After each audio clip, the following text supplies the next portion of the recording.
Salut les amis, j'espère que vous allez bien. Resserrez vos chaussures, rentrez les épaules et gardez la tête dans le guidon. Va pas falloir perdre les roues aujourd'hui, on est parti pour 10 minutes d'actu full gaz. Olé.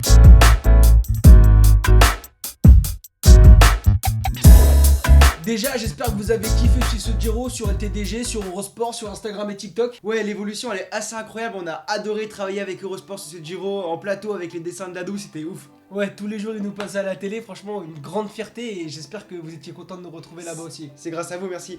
Nos deux têtes blondes préférées, la tête dans le guidon, là aussi c'est sympa. Allez Monstroligno, c'est toi qui écris le script, donc tu nous rappelles les classements et tout ça? Ouais, on va pas commencer par le classement général parce que nous on est franchouillards, vous connaissez LTDG. On va commencer par le vainqueur du classement de la montagne, du meilleur rappeur de ce Giro, qui est rien d'autre que, montez le son, Thibaut Pinot. Grosse prestation du grimpeur de la groupe FDJ, qu'est-ce que t'en as pensé toi? Ouais, souvent à l'avant, en plus à la fin il accroche un top 5, accrocher un top 5 sur un gros tour de cette manière c'est vraiment magnifique. Il nous aura fait vibrer, même si c'était triste. Ouais, c'était triste, mais c'est l'ambassadeur du panache à la française et on était content de le voir finir deuxième parce qu'en fait en France on adore les deuxièmes, ça qui est horrible. Dédicace à Poulidor. Mais grosse prestation de Thibaut Pinot, en tout cas 2 fois deuxième derrière Rubio et Zana.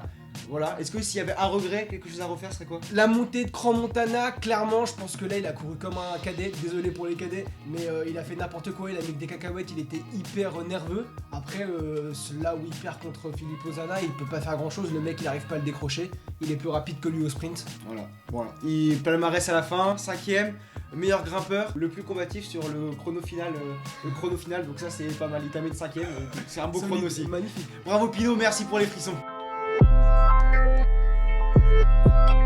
Allez, on en revient au plat principal. C'est Primoz Roglic qui remporte le classement général. Il devient le premier Slovène à s'imposer sur le Tour d'Italie et à ramener la magnifique coupe à la maison. Il s'impose devant Geraint Thomas qui, leader de rechange, aura fait une très belle prestation sur ces 3 semaines. Et aussi un Joao Almeida offensif, donc c'est nouveau de le voir comme ça, qui est même allé remporter une étape. Donc un podium hyper solide malgré les abandons de Remco ou Vlasov. Ouais, c'est un peu dommage, c'est un peu le point noir de ce Giro. Beaucoup d'abandons à cause de la météo, à cause du Covid. On a revu beaucoup de choses, on va y revenir rapidement. Mais on va noter les belles places des Français. C'est qui après les Français? Le premier Français? Premier Français, donc on en a déjà parlé. Thibaut Pinot.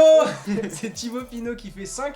Après il me semble qu'il y a Aurélien Paré-Pinte qui fait 15. Bruno Armirail qui a porté le maillot rose qui termine 16ème. Et l'autre dans le top 20 c'est Warren Barguil qui fait 17ème. Donc 3 Français qui font des places d'honneur. Gros dédicace à Aurélien Paré-Pinte qui vient remporter la seule victoire française sur ce Giro. Mais aussi à Bruno Armirail qui a passé 3 belles journées avec la journée de repos en rose. Ah c'était beau, c'était beau. Bon, c'est au moment de détruire le Giro. On va casser un peu de l'organisateur là. Ouais, franchement, j'ai des questions à te poser, Grégoire. Et des questions à vous poser à tous, donc c'est important que vous commentiez et que vous nous disiez ce que vous en pensez. Ce Giro, au niveau du classement général, entre ennui, attentisme, des favoris qui s'attaquent pas. Pourquoi ça s'est passé comme ça? Pourquoi on a attendu l'avant-dernière étape pour s'attaquer? Bah il y avait le dernier chrono qui a un peu tout cassé, j'ai l'impression, avec une dernière semaine hyper costaud déjà. Et il y a le dernier chrono avec ses 5 km à 15%. Tout le monde savait que ça allait jouer là. Il y a eu l'abandon de Remco, la météo assez épique, hein, hyper glaciale, avec beaucoup de pluie. D'ailleurs, il y a pas mal de coureurs qui ont dit qu'ils avaient vécu leurs journées les plus froides sur le vélo. Donc je pense que tout ça, ça a un peu cristallisé la course avec les grosses chutes. C'est bien de le dire, ouais. Et on se retrouve avec un Giro qui s'est joué sur une montée sèche, on dirait une grimpée comme on voit chez les cyclos. Ouais, clairement, en fait, c'est le chrono qui a fait toutes les différences, on l'a vu. Hein. On est resté un peu sur notre pain pendant 3 semaines. Heureusement qu'il y a eu notre ami Remco qui est venu un peu animer ce début de Giro avant de partir. Il a gagné 2 étapes pour les favoris. Parce qu'en fait, il y a une stat que j'ai envie de te sortir qui fait peur. C'est que sur 21 étapes, les favoris, ils ont gagné que 4 fois, dont 3 fois sur un chrono. C'est ouf, ça veut dire que tout s'est joué sur les chronos quoi. Et le pire, autre stat, sur 3 attaques des favoris, il y a 2 Joao Almeida qui est le mec qui attaque jamais. On a beaucoup parlé, Joao Almeida c'est un gars qui peut-être est jeune, en fait il a 24 ans donc il prend confiance en lui, il se rend compte qu'il peut attaquer les favoris. Avant c'est vrai que quand t'es face à un Roglic, moi demain je suis dans la roue de Roglic, je suis content d'être dans sa roue et je pense qu'il avait un peu cette réflexion là. Et là il s'est découvert des talents offensifs, donc très cool. Donc décevant, très décevant comme Giro du point de vue des favoris, mais on a eu, on va en parler, des belles échappées et un peu des airs de classique chaque jour. Ouais, et pour finir sur l'organisation, ce matin j'ai lu la presse de nos amis Eurosport d'ailleurs, il y avait Nicolas Frisch qui disait j'ai pas envie que cette fin de Giro qui a été sensationnelle rassure les organisateurs. Alors oui, on a eu 2 dernières journées assez folles avec la victoire du Cap sur la dernière étape, mais lancée par Geraint Thomas. Bon, on en reviendra aussi, mais faut pas se reposer là-dessus et je pense que là l'organisation du Giro a clairement déconné, hein. On va pas prendre des pincettes.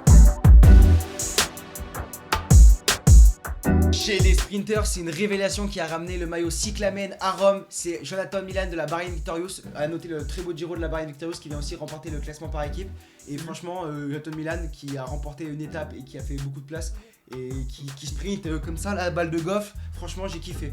Ouais, surtout qu'il avait pas de train et qu'il partait à chaque fois super loin. Et je pense que s'il avait eu un meilleur train, il aurait pu aller en chercher au moins 2 ou 3 de plus. Hein. Il était vraiment au-dessus. Tu le mets avec un Markov ou un Van Poppel, le mec il rafle tous les sprints. Hein. Ouais, il avait Pasqualone, mais c'est plus avant, je crois, dans le classement, il était un peu seul. Ouais, c'est ça. Et sinon, au niveau des sprinters, la vraie belle histoire, c'est celle de Cavendish qui annonce sa retraite au milieu du Giro. Et qui vient gagner à Rome. Et tout le monde se dit mais pourquoi il reste sur le Giro là au moment de la dernière semaine des étapes de montagne. Il se fait mal et il gagne à Rome. Mais en plus de gagner à Rome, c'est Geraint Thomas qui lui emmène le sprint. La classe, les deux Britanniques qui cèdent, ils se sont retrouvés sur la piste. Ils ont fait beaucoup de pistes ensemble. Et Geraint Thomas a dit d'ailleurs à la presse j'ai vu mon ami un peu seul et j'ai voulu aider mon ami et franchement on était pas loin des larmes face à la télé, je sais pas toi. C'est clair que c'est l'une des belles images de ce Giro et on est très content d'avoir vu ça, surtout Geraint Thomas qui venait de perdre le maillot rose et tout ce qui va avec, magnifique, et on est tellement heureux de voir le CAF s'imposer à Rome avec sa photo devant le Colisée, c'est magnifique. Au niveau du maillot blanc, donc le meilleur jeune c'est Joao Almeida qui fait 3ème du général et qui remporte forcément le classement chez les jeunes. Il l'a remporté parce que Remco a abandonné, on va pas se mentir. Mais tout de même, Giro solide, il s'impose devant Timmins Arensman et Leknesund qui a porté le maillot rose aussi. Très bien pour le futur, ça. J'ai pas mal de trucs à dire. Premièrement, Leknesund, gros Giro, tu vois, il a porté le maillot rose presque aussi longtemps. Je pensais qu'il avait c'est le deuxième gars qui le portait le plus longtemps. Il s'est bien accroché à son top 10, il va faire podium au classement des jeunes et donc top 10 sur le Giro, c'est pas mal. Et Timmins Arensman, grosse révélation, il était très fort en 3ème semaine. J'ai cette image où il prend un relais dans la montée finale de l'étape de Il lâche Geraint Thomas. Il lâche son leader, donc en 3ème semaine ça veut dire qu'il est quand même très performant, donc à voir pour la suite. Et aussi une spéciale dédicace à Van Wilder qui s'est bien réinventé après l'abandon de Remco Evenepoel. Sans équipe, ils étaient que deux. Il était tout seul avec Peter Seri. Pourtant il a réussi à s'accrocher à une 11ème place, il me semble. 12ème, il fait 12ème. Et bravo à lui. Et ouais, magnifique. A noter qu'il a perdu du temps aussi au début de Giro pour pouvoir aider Remco sur les étapes, donc il a fait exprès de perdre du temps pour pouvoir aller jouer les étapes, mais malheureusement il a dû se réinventer. Très beau Giro, beaucoup de jeunes et d'équipiers qui ont bien marché. Impatient de les voir sur la suite. Mais les vrais stars de ce Giro, c'était bien évidemment les baroudeurs, les échappés. Ils ont vraiment cartonné sur ce Giro. C'est clair, à chaque journée, on avait l'impression que c'était une nouvelle classique printanière comme les courses en Belgique. Et il y avait une grosse bataille pour l'échappée. Et dites-vous bien qu'il y avait 21 étapes et qu'ils en ont remporté 10. Je sais même pas si c'est déjà arrivé. Hein. Ouais, c'est quasiment la moitié, c'est insane. Et à ce petit jeu-là, c'est Thomas Champion, le français de la Cofidis. Gros dédicace, mec, qui remporte le classement de la Fuga. Donc c'est le classement des échappés. Je pense qu'il a passé plus de temps derrière ou devant le peloton que dans le peloton. Non, c'est pas sûr, c'est ça. Je crois que il a presque, je sais pas combien de kilomètres, je l'ai pas en tête, mais c'est magnifique. Il a un gars qu'on a découvert. Franchement, Thomas Champion, frais dans les interviews, super sympa, souvent présent. On l'avait interviewé lundi, du jour de repos sur LTDG. Un bon gars. C'est pour ça qu'il faut venir vous abonner sur l'Instagram et le TikTok, ça bouge. Bon, c'est le moment que vous attendiez un peu tous. Ne te déshabille pas. C'est qui ta révélation de ce Giro?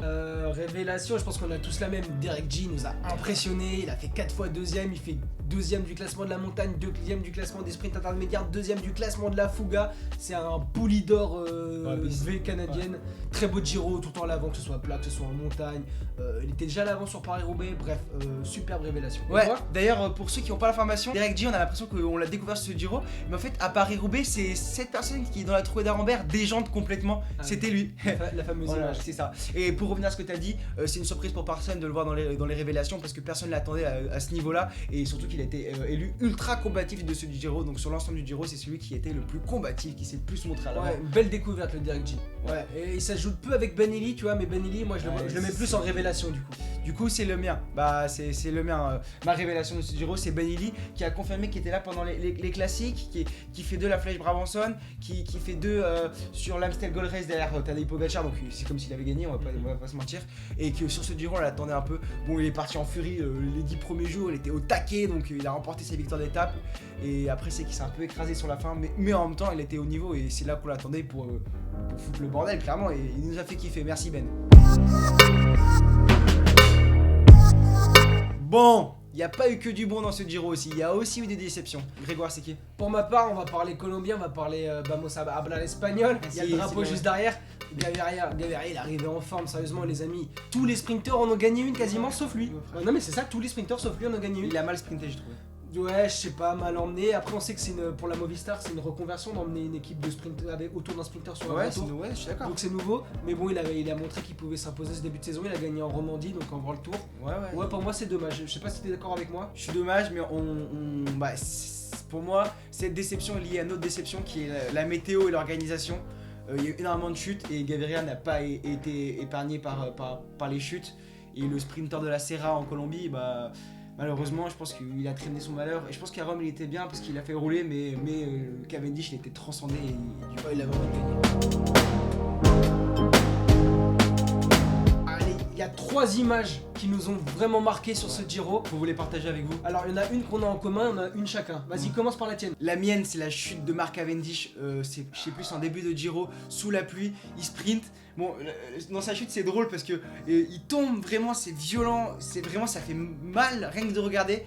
Et par contre, il termine 5ème, donc ça c'est drôle. Non, je crois même qu'il termine 4ème. Ah oui, 4ème, parce que c'est sa meilleure place avant son sprint à Rome. Donc c'est assez impressionnant. Mais des images qu'on aime vraiment pas voir. Il y a eu beaucoup trop de chutes, mais celle-là, c'était vraiment celle qui fait mal à regarder. D'ailleurs, sur cette étape, Remco est tombé 2 fois notamment. Pour ma part, moi, c'est vraiment Thibaut Pinot. La belle image, Thibaut Pinot qui pleure au sommet de Crans-Montana et qui est déçu. Alors il a très mal couru, mais c'était tellement décevant pour tout le monde. Je crois qu'on a tous pris les émotions en pleine face. Il y avait qu'à voir sur les réseaux sociaux les retours, c'était vraiment un moment magnifique et je pense que vous allez nous le dire dans les commentaires, mais ça nous a tous traumatisés ce moment. Ouais, merci Thibaut encore une fois pour les frissons sur ce Giro. Et d'ailleurs il a dit qu'il voulait participer au Tour de France. Ça va foutre la pression à Marc Madio là. C'est qui est entre Démar, Gaudu et Pinot là, il a des égos à gérer, mais tant mieux, ça veut dire que l'équipe marche. Et l'image qu'on a partagée, c'est quoi? Et Geraint Thomas, du coup on en a déjà parlé, qui lance le sprint à Mark Cavendish sur la dernière étape du Giro, alors qu'il vient de perdre le maillot rose le jour d'avant. Il est hyper déçu, mais il offre la victoire à son pote qui vient d'annoncer qu'il prenait sa retraite. C'est magnifique. Ouais, franchement, moi ça m'a fait pleurer. En tout cas, vous dites-nous en commentaire les images qui vous ont marqué sur ce Giro, ce que vous avez pensé de ce Giro et ce que vous pensez de ce nouveau format. Bah ouais, grave, parce que c'est nouveau pour nous. Alors on soutient à fond, on envoie des commentaires, on va suivre sur Instagram, sur TikTok, on va suivre sur YouTube. Du coup à balle on commente et on revient rapidement sur YouTube, on va avoir de plus en plus de temps. Ciao les amis!